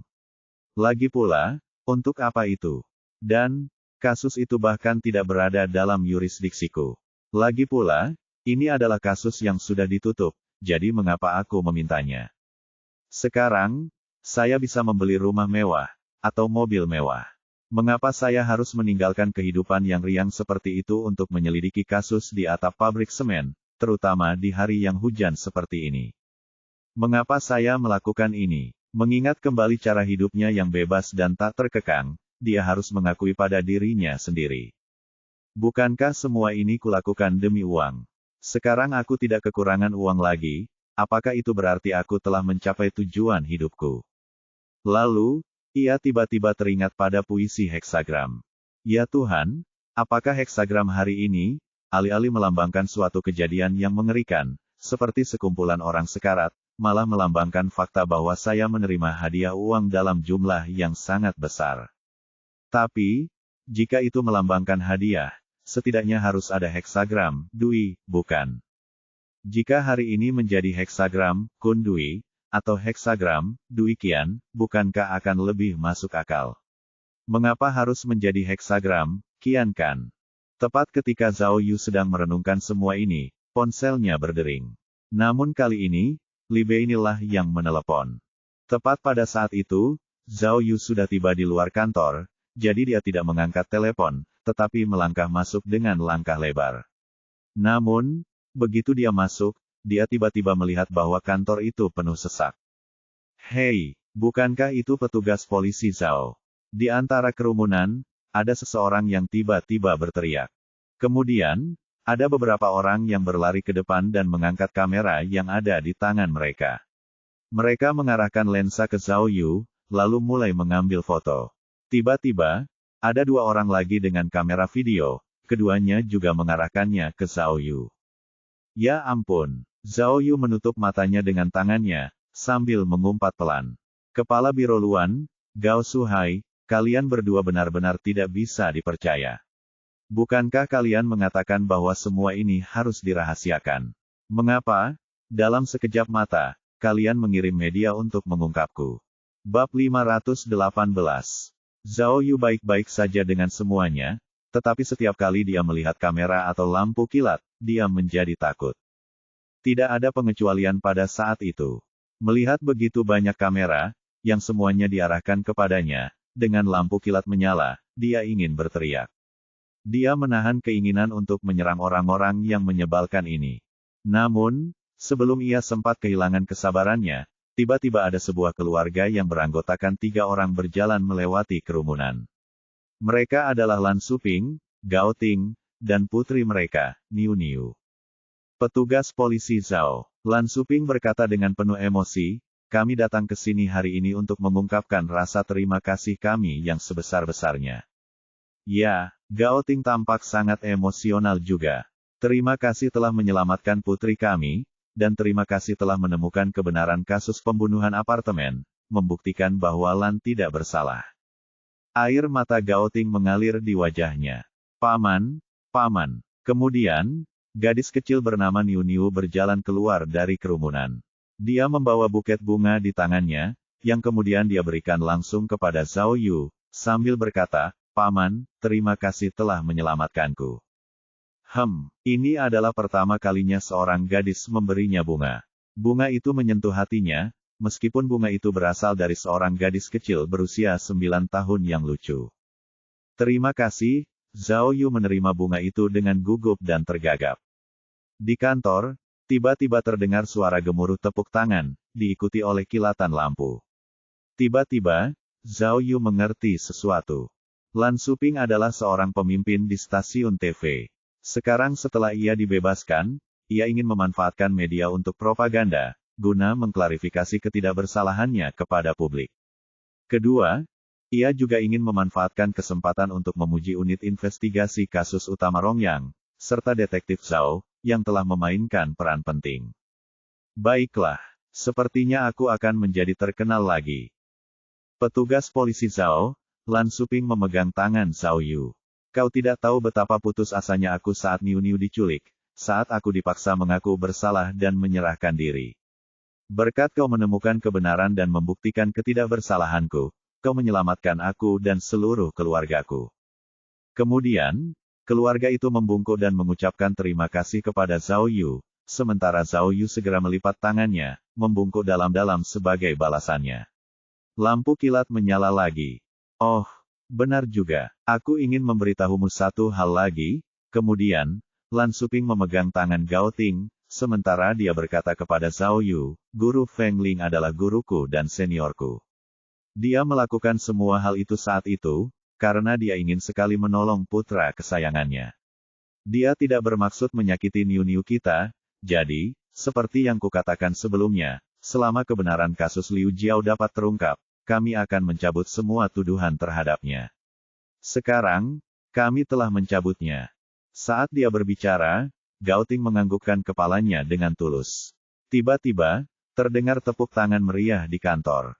Zhao Yu sekarang mengerti bahwa, terlepas dari apakah Lan Suping melakukan semua ini hanya untuk pamer atau karena perasaannya yang sebenarnya, terhadap keluarga Feng Ling yang telah hancur, hal itu dianggap sebagai belas kasihan.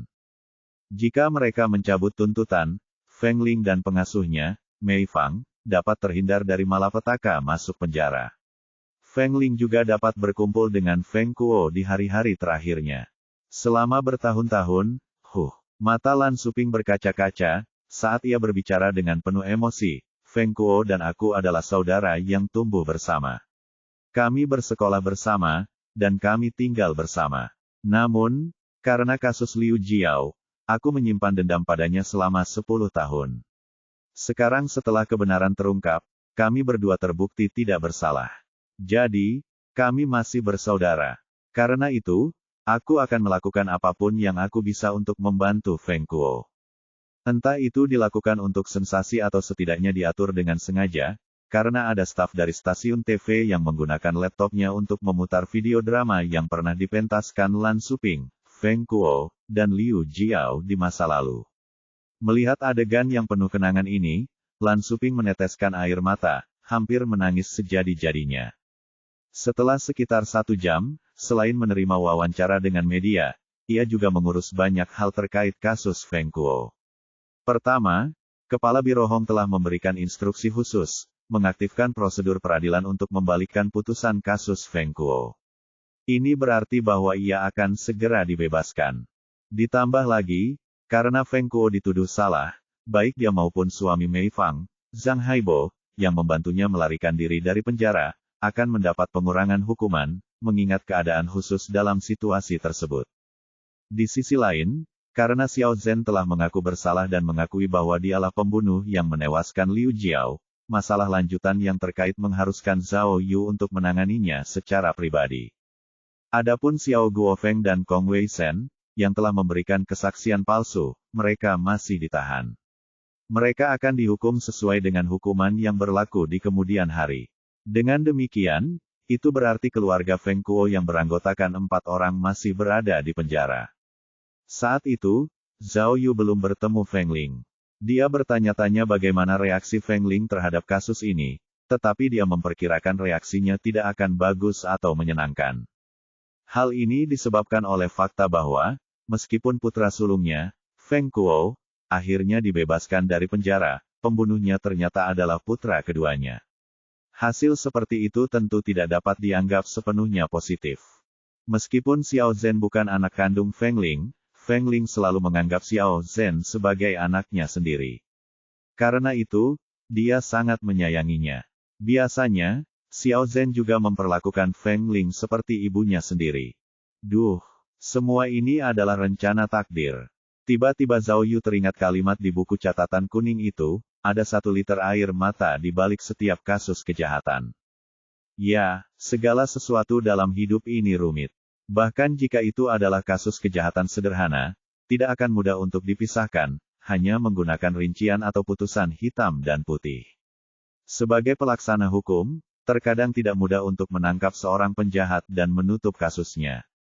Contoh yang bagus adalah kasus pembunuhan yang terjadi 10 tahun lalu. Zhao Yu merasa ada ketidaksempurnaan dalam kasus tersebut.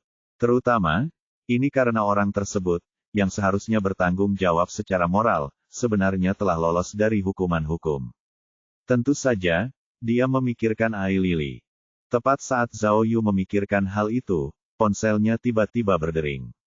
Dia membukanya dan melihat bahwa itu adalah muridnya, Su Jinmei. Sifu, aku sudah di depan pintu cabangmu. Sudah hampir waktunya untuk pergi. Jadi, apakah kita akan menemui orang dalam yang kamu bicarakan? Ia menempelkan telepon genggamnya ke telinganya sambil melangkah ke jendela. Ia melihat bahwa telepon itu telah berkabut karena hujan. Tidak ada tanda-tanda langit akan segera cerah. Karena Zhao Yu tidak menjawab, Su Jinmei mendesak lagi dengan gugup, Sifu, kamu baik-baik saja. Aku baik-baik saja. Zhao Yu kemudian menjawab dengan cepat, baiklah, tunggu aku di pintu.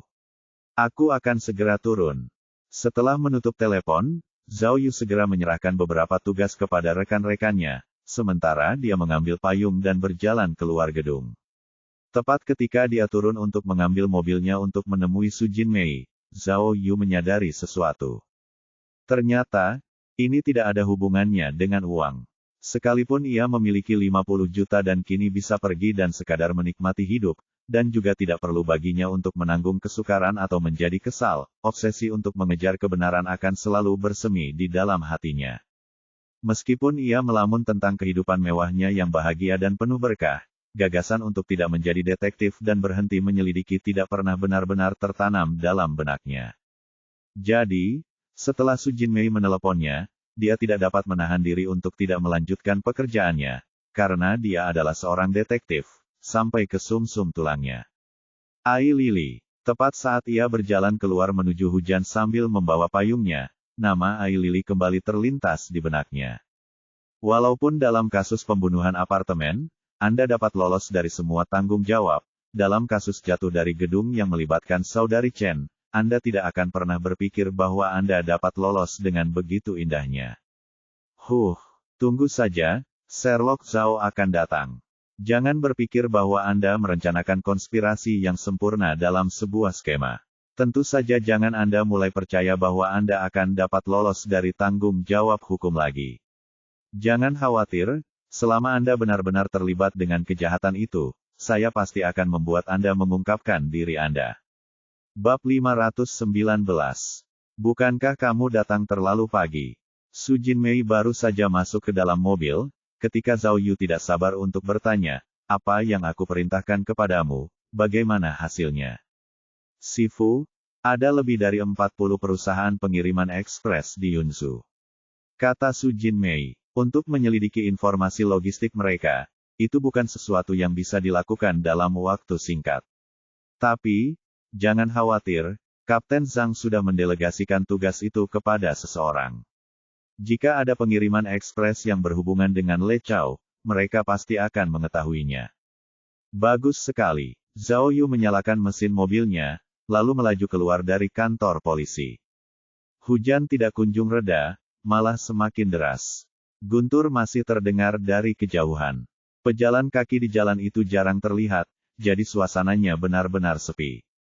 Su Jinmei melepas jas hujannya, lalu menggosok kedua tangannya. Sambil melakukannya, dia meniupkan udara hangat ke tangannya.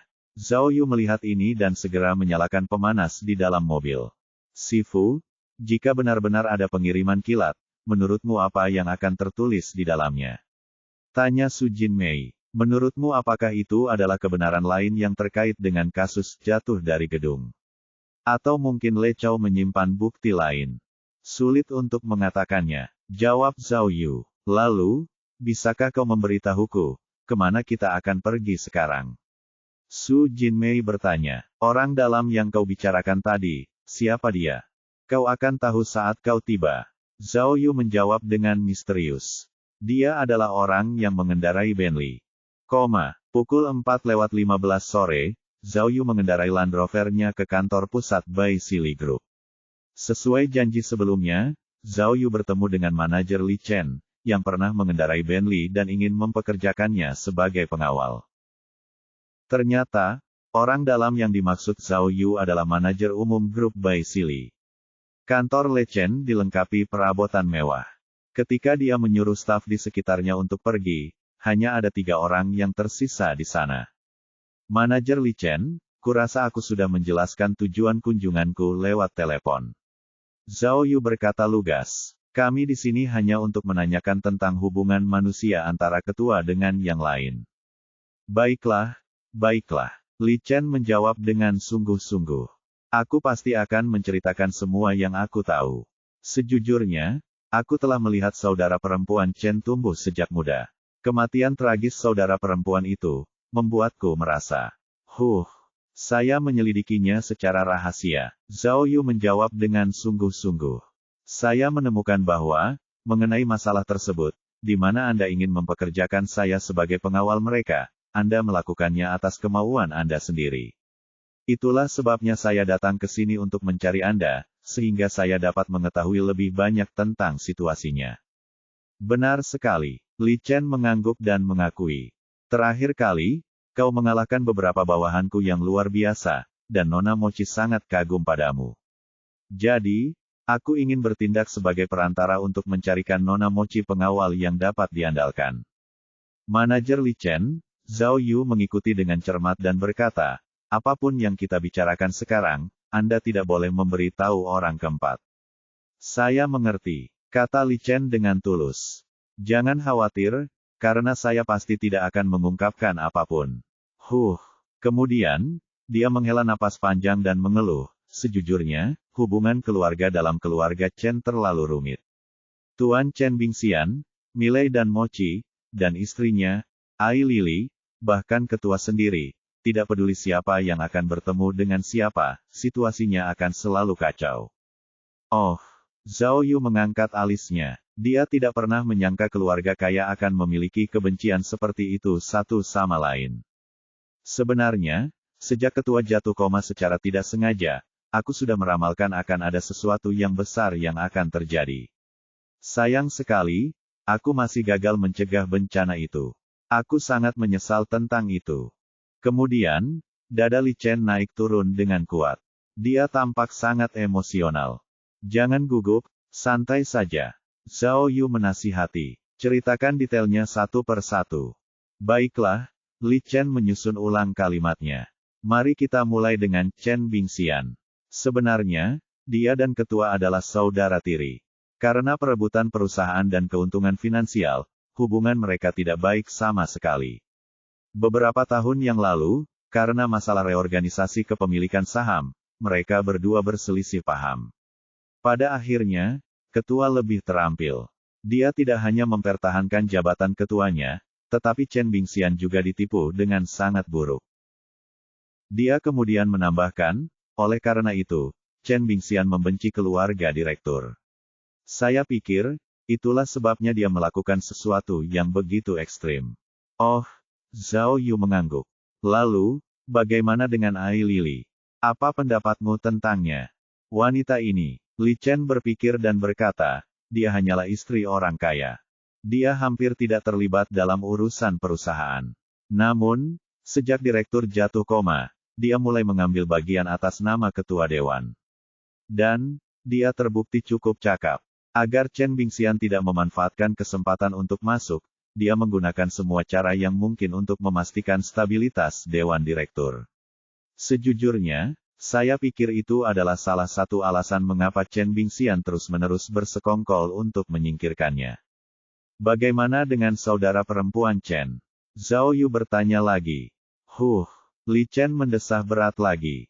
Sedangkan untuk para saudari, kurasa petugas polisi Zhao bisa mengerti, kan? Ketua tidak benar-benar mendisiplinkan mereka, dan memanjakan mereka. Hal ini mengakibatkan mereka menjadi tidak mandiri dalam berpikir dan bertindak, belum lagi perilaku mereka yang buruk dan keras kepala. Mereka tidak hanya membalas ibu tiri mereka dengan sindiran, mereka juga bersikap kasar kepada ketua. Mereka selalu membuat direktur marah. Kemudian, Su Jinmei menatap Zhao Yu dengan mata terbelalak. Dia tidak tahu bahwa Zhao Yu pernah terlibat dengan para saudari sebelumnya. Tidak heran dia bekerja keras. Zhao Yu tidak peduli dengan ekspresi Su Jinmei, tetapi mendengarkan Li Chen dengan penuh perhatian. Dulu, ketua menugaskan pengawal yang cukup untuk kedua saudari itu, tetapi pengawal-pengawal ini akhirnya mengundurkan diri. Tidak ada yang mampu menghadapi kedua saudari yang bandel itu. Mari kita bicarakan tentang ketua itu sendiri. Dia dan Ai Lili juga punya masalah. Dalam beberapa tahun terakhir, mereka selalu terlibat pertengkaran, kenang Li Chen. Biasanya, pertengkaran ini hanya tentang masalah sepele di rumah. Sang istri selalu mengeluh tentang ketua yang tidak setia, dan mengatakan bahwa dia tidak mendisiplinkan putrinya. Ketua mengeluh tentang istrinya yang terlalu peduli. Singkatnya, mereka tinggal di bawah satu atap, tetapi pikiran mereka tersebar kemana-mana, tidak pernah sepaham. Lalu, mengenai surat wasiat, apakah kamu tahu tentang itu? Zhao Yu bertanya. Kudengar, sebelum Chen Bingguang mengalami kecelakaan, dia pernah berpikir untuk mengubah surat wasiatnya. Apakah kamu tahu tentang ini? Itu hanya rumor. Li Chen segera mengklarifikasi. Itu hanya sesuatu yang dikatakan ketua untuk melampiaskan amarahnya. Suatu hari, pasangan itu bertengkar hebat, dan Ai Lili mengatakan bahwa dia ingin menceraikannya, lalu membagi hartanya, sementara ketua mengatakan bahwa dia akan menyumbangkan semua hartanya untuk amal, tanpa memberinya sepeser pun. Oh, mendengar itu, tiba-tiba menarik perhatian Zhao Yu. Jadi, itu hanya sesuatu yang dia katakan karena marah. Li Chen melanjutkan, sebenarnya, sejujurnya dengan kalian berdua, sebagai manajer umum, saya pribadi cukup dekat dengan ketua. Jika dia punya niat untuk mengubah surat wasiatnya, mustahil saya tidak mengetahuinya. Ditambah lagi, untuk benar-benar menyumbangkan hartanya, itu berarti para saudari tidak akan mewarisi bagian mereka. Dia tidak akan melakukan itu. Oh, Zhao Yu terkejut. Ia menyadari bahwa, dalam keluarga kaya, tidak selalu seindah yang orang luar lihat. Di bawah motivasi keserakahan akan uang dan keuntungan, itu dapat mengubah seseorang sepenuhnya. Tepat pada saat itu, ponsel Zhao Yu tiba-tiba berdering. Itu adalah Kapten Zhang. Untuk menghindari kecurigaan, Zhao Yu memberi tanda kepada Li Chen, lalu keluar dari kantornya. Kemudian, dia menekan tombol jawab. Kakak ipar, kami menemukannya. Saat panggilan tersambung, dia mendengar suara Zhang yang bersemangat. Benar-benar ada pengiriman kilat. Kami menemukannya. Paketnya terlambat. Surat itu seharusnya tiba di toko penjahit 3 bulan kemudian. Toko jahit. Zhao Yu mengerutkan alisnya. Disitulah istri Le Chao bekerja. Bukankah istrinya bekerja di toko penjahit? Zhang mendesak. Penerima surat itu pasti istrinya, Xin Xiaoru. Bab 520. Hah, benar-benar ada pengiriman kilat. Zhao Yu terkejut. Meskipun dialah yang pertama kali mencetuskan ide itu, dia hanya menebak-nebak. Dia tidak menyangka akan benar-benar ada. Ternyata, klien terkadang melakukan perjalanan jauh, jadi perusahaan pengiriman mulai mempromosikan layanan pengiriman tertunda. Zhang menjelaskan. Surat anonim itu akan dikirim, 3 bulan setelah ongkos kirim dibayar, ke toko penjahit tempat Xin Xiaoru bekerja. Bahkan, penerimanya tercatat sebagai Xin Xiaoru. Jadi, saya rasa surat itu kemungkinan besar ditulis oleh Le Chao sendiri. Saya telah memberitahu polisi di Yunzhou, memerintahkan mereka untuk segera mentransfer pengiriman ekspres kepada kami. Baiklah, setelah Zhao Yu menutup telepon, pikirannya kacau balau. Zhang benar, surat yang seharusnya dikirim ke Xin Xiaoru seharusnya ditulis oleh Le Chao. Lalu, apa yang akan ditemukan dalam pengiriman ekspres? Kebenaran dari kasus jatuhnya gedung. Kata-kata terakhir Le Chao. Atau, siapa tahu benda-benda lain apa lagi. Dan, mengapa baru dikirim setelah 3 bulan? Oh, tiba-tiba, Zhao Yu memikirkan sebuah kemungkinan. Le Chao saat itu adalah seorang polisi. Jadi, dia sangat paham dengan prosedur kepolisian. Dia tahu bahwa kasus jatuh dari gedung akan selesai dalam waktu 3 bulan. Saat itu, tidak akan ada yang mengawasi kedatangan dan kepergian Xin Xiaoru sama sekali. Jika itu logikanya, ini berarti surat itu pasti sangat penting. Pada saat itu, ada sesuatu yang menggelitik pikiran Zhao Yu. Ia merasa seolah-olah akhirnya mengetahui sesuatu, dari banyaknya rincian yang tersebar tentang konspirasi yang mengejutkan dalam sebuah rencana. Setelah itu, Zhao Yu kembali ke kantor untuk melanjutkan wawancara dengan Li Chen tentang situasi di keluarga Chen. Sebenarnya, alasan mengapa Zhao Yu ingin memahami situasi dari sudut pandang manajer umum adalah pertama-tama, karena hubungannya yang dekat dengan Chen Bingguang. Karena keduanya dekat, itu berarti dia mengetahui banyak wawasan tentang keluarga Chen. Kedua, Li Chen pernah bermaksud menyewa Zhao Yu untuk melindungi kedua saudari itu. Jadi, setidaknya itu menandakan bahwa dia peduli dengan kesejahteraan kedua saudari itu. Akan tetapi, ketika dia membuat janji, Zhao Yu tidak mengungkapkan maksud sebenarnya dari kunjungannya. Dia hanya menyebutkan bahwa dia datang untuk mengetahui lebih lanjut tentang situasi tersebut, atas nama polisi. Namun, Li Chen adalah orang yang pintar. Ia segera menyadari bahwa ada yang salah, terutama setelah semua pertanyaan itu. Jadi, ia bertanya, petugas polisi Zhao, ini semua tidak benar. Mengenai kasus jatuh dari gedung yang melibatkan kedua saudari itu, bukankah kasusnya sudah ditutup? Saya diberitahu bahwa pelaku yang menyewa pembunuh itu adalah Chen Bingxian. Namun, pertanyaan yang Anda ajukan tampaknya melampaui ruang lingkup normal. Jadi, apakah ada yang salah dengan kasus ini? Zhao Yu menatap Su Jinmei, lalu mengangguk pelan. Ia lalu merendahkan suaranya untuk menjawab Li Chen. Sebenarnya, mengenai kasus jatuh dari gedung, kami memiliki beberapa fakta yang perlu kami klarifikasi.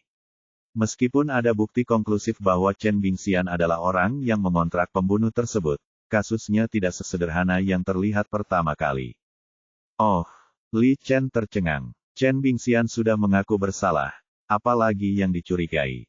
Pantas saja kau ingin aku merahasiakan pertemuan ini. Tapi, aku masih tidak mengerti. Sekali lagi, apa kecurigaannya? Aku akan terus terang saja padamu. Su Jinmei melihat bahwa Li Chen panik, jadi dia segera menjelaskan, kami menduga bahwa Ai Lili awalnya menyewa Le Chao, kemudian Le Chao sengaja mendekati Chen Bingxian, membujuk Chen Bingxian untuk menyewa seorang pembunuh. Kemudian, dia memanfaatkan kesempatan itu untuk menjebaknya. Hah, Li Chen mendengar ini dan tercengang. Dia kemudian bergumam pada dirinya sendiri, Ai Lili. Dia, mungkinkah, ini seperti film Hollywood yang dramatis. Ia melanjutkan, kini sudah sadar. Tidak, ini tidak mungkin, karena aku selalu berhubungan dengan istri ketua. Meskipun cara kerjanya cepat dan tegas, dia tidak akan begitu licik, hingga mampu merencanakan strategi yang tidak terduga seperti itu. Kau pasti salah. Itu tidak mungkin dia. Manajer Li Chen, mengapa Anda berkata begitu? Tanya Zhao Yu. Tolong, percayalah padaku, petugas polisi Zhao. Li Chen bersumpah. Aku sudah berkecimpung dalam bisnis ini selama bertahun-tahun, jadi aku akurat saat menilai seseorang. Aku akui bahwa istri ketua kita tegas dan berani, tetapi untuk berbicara tentang rencana jahatnya, dia bahkan tidak dekat dengan kita, para rubah tua. Begini saja, dia adalah tipe orang yang emosinya tergambar jelas di wajahnya. Orang seperti itu tidak akan bisa melakukan sesuatu yang begitu licik dan curang. Ini tidak bisa dipercaya. Oh, benarkah? Alis Zhao Yu kini terangkat. Ini karena dia pernah berhubungan dengan Ai Lili sebelumnya. Perasaan yang ditunjukkan wanita itu persis seperti yang dijelaskan manajer Li Chen. Bergantung pada sifat dan kepribadian Ai Lili, dia tidak akan mampu menyelesaikan konspirasi yang begitu rahasia dan cermat dalam sebuah rencana. Di masa lalu, Zhao Yu pernah terlibat dengan penjahat lain yang sangat cerdas, seperti Li Dan dari kasus pemotongan tangan, Fang Yi dari kasus perangko, dan Qiu Xinyang dari kasus mayat tersembunyi. Orang-orang ini sangat gelap dan jahat, dan mata mereka tajam dan ganas. Namun, ketika menyangkut Ai Lili, dia tidak dapat melihat karakteristik itu sama sekali. Mungkinkah? Bagaimana jika, selain Ai Lili, ada ahli lain? Mungkinkah ahli itu adalah dalang sebenarnya di balik konspirasi dalam sebuah skema? Hei, tunggu, tiba-tiba, Li Chen terdengar seperti sedang dikejutkan oleh sesuatu. Dia segera berdiri tegak, memegang kepalanya dengan kedua tangannya. Kenapa? Tanya Su Jinmei. Aku baru saja teringat sesuatu. Li Chen tiba-tiba bertepuk tangan, lalu berkata, sebulan yang lalu, seseorang mengacaukan akun pribadi ketua. Aku ingat sekarang, orang itu mengambil 10 juta dari akun itu. Oh, 10 juta. Zhao Yu dan Su Jinmei sama-sama terkejut mendengar berita ini. Pimpinan perusahaan punya alasan tersendiri untuk mengangkat saya sebagai manajer umum perusahaan. Karena saya dapat menangani hampir semua tugas di perusahaan, saya dapat membantunya dalam beberapa urusan rumah tangga. Jadi, untuk memastikan keamanan akunnya, ia memberi saya hak atas akun tersebut. Salah satu hak tersebut termasuk aspek di mana, jika ada yang menyentuh akunnya, saya juga akan diberitahu. Sebulan yang lalu, Su Jinmei membuka matanya lebar-lebar saat berbicara, Chen Bingguang masih dalam keadaan linglung. Jadi, siapa yang mengambilnya? Hanya 3 orang lainnya yang bisa mengaksesnya. Kata Li Chen. Ai Lili dan saudara perempuan Chen. Bagaimanapun, itu adalah akun pribadi ketua, jadi hanya keluarga yang tahu, kata sandinya. Kakak beradik Chen sudah meninggal. Jadi, tidak diragukan lagi, itu adalah Ai Lili. Su Jinmei menebak, dia mengambil 10 juta itu. Tapi, apa yang dia rencanakan dengan uang itu? Mungkin yang lain tidak akan mengerti, kata Li Chen. Tapi, di keluarga Chen, 10 juta bukanlah angka yang besar. Jadi, saya tidak terganggu dengan penarikan itu saat itu. Kemudian, saya hampir melupakannya. Ketika cabang Ruyang meminta saya memberikan kesaksian, saya benar-benar lupa untuk membicarakan hal ini. Pahlawan. Pada saat itu, telepon Zhao Yu berdering lagi. Kapten Zhang menelepon. Karena Zhao Yu tidak perlu lagi menghindari kecurigaan, ia langsung menjawab panggilan itu. Zhang bahkan lebih bersemangat dari sebelumnya, saat dia berbicara dengan keras, seolah-olah dia sedang bernyanyi. Polisi Yunzu menemukan paket itu. Ada surat yang ditulis Le Chao, dan ada juga kuncinya. Tidak ada yang istimewa tentang surat itu. Itu hanyalah kata-kata terakhirnya, yang memberitahu istri dan anak-anaknya untuk menjalani hidup bahagia. Di akhir surat, dia menyebutkan kuncinya. Dia mengatakan bahwa kunci itu adalah hadiah yang telah dia persiapkan untuk istri dan anak-anaknya. Dia melanjutkan dengan penuh semangat, polisi di Yunzhou juga luar biasa. Mereka menemukan toko jahit tempat Xin Xiaoru bekerja, dan menemukan bahwa toko itu milik pasar bebas yang besar. Agar para pelanggan dapat menaruh tas mereka dengan mudah, pasar bebas itu membangun banyak lemari penyimpanan di pintu masuk toko jahit. Dan, coba tebak, kuncinya membuka salah satu lemari penyimpanan. Dia masih berbicara cepat, kebanggaan kini terungkap dalam suaranya. Kakak ipar, foto itu dikirim ke ponselku. Coba tebak apa yang ada di lemari penyimpanan itu. Ya ampun, Zhao Yu berdiri dari kursinya dan berseru dengan gembira, apakah itu 10 juta tunai? Hah, Zhang tercengang. Dia terkesiap kagum. Apakah kamu Tuhan? Bagaimana kamu tahu? Kamu benar sekali. Ini 10 juta dalam bentuk tunai.